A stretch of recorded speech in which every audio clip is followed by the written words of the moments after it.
ध्याये नित्यं महेशं रजतगिरिनिभं चारुचन्दावतंसं रत्नाकल्पोज्ज्वलाङ्गं परशुमृगपराभीतिहस्तं प्रसन्नं पद्माधीनं क्षमन्तादिस्तुममर्गणैर्व्याघ्रकीर्तिं वसानं विश्वाद्यं विश्ववन्द्यं निखिलभयहरं पञ्चवक्त्रं तनेत्रम्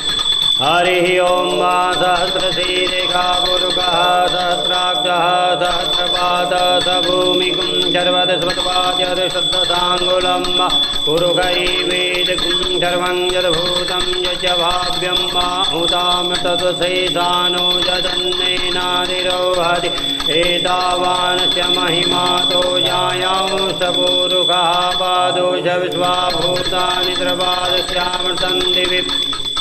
त्रिपादोदौदत्पुरुषः पादोषेहा भवत्पुनः ततो विभङ्गग्रामसाधनानसने अभि ततो विराट् जायत विराजो हरिपुरुषः सपादो चरितो चाधूमतो तस्मादन्या सर्वहुतः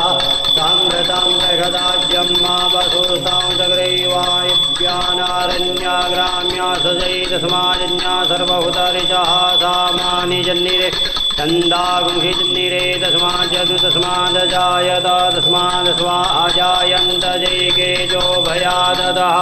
गावो अजन्निरे तस्मादस्माज्जात अजावयः तं जन्यं परहि प्रोक्षन् पुरुषञ्जातमकृतः तेन देवा अयजन्त साध्यारिगश्चि यद्पुरुषं वदतुः कथिताभ्यकल्पयन्नामुखं किमस्यासेद्यं बाहु किमूरुपाद उच्यते ब्राह्मणो मुखमासीत् बाहुराजन्यः कृतः ऊरु तदशतवैश्यः पद्भ्याङ्गुशूत्रो अजायत चन्द्रमादमनसो जातदक्षो अजायत सोताद्वायस प्राणस्य मुखाग्निरजायत नाभ्यासीदन्तरिक्षगुंसेष्णोद्यौः समवर्ततावद्भ्यां भूमिदिशः सोता तथा लोकान् कल्पयन्न यद्पुरुषेण हविघा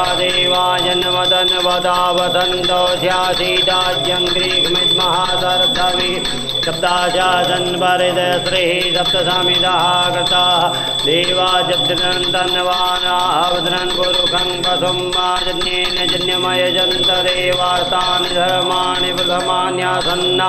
ते अनाकं महिमानः सचन्दशतपूर्वे साध्याः सन्ति देवाः ॐ त्र्यम्बकं यजामहे सुगन्धिं पुष्टिवर्धनं वा उर्वारुकमिव वन्दना मृत्योर्मुखीयमामृतात् ॐ ॐ जुं ॐ सां ॐ ॐ सा ॐ त्र्यम्बकं यजामहे सुगन्धिं पुष्टिवर्धनं वा उर्वारुकमिव वन्दना मृत्योर्मुखीयमामृतात् ॐ स्वां ॐ सां जुं ॐ द्योः शान्तिरन्तरिक्षगुं शान्तिः पृथिवी शान्तिरावः शान्तिरोगदया शान्तिः वनस्पतयः शान्ति विश्वे देवाः शान्ति ब्रह्म शान्तिः सर्वगुं शान्तिः शान्तिरेव शान्तिः सामा शान्तिरेधि शान्तिर्भवतु सर्वारिष्ट शान्तिर्भवतु बोलो शंकर भगवान की जय।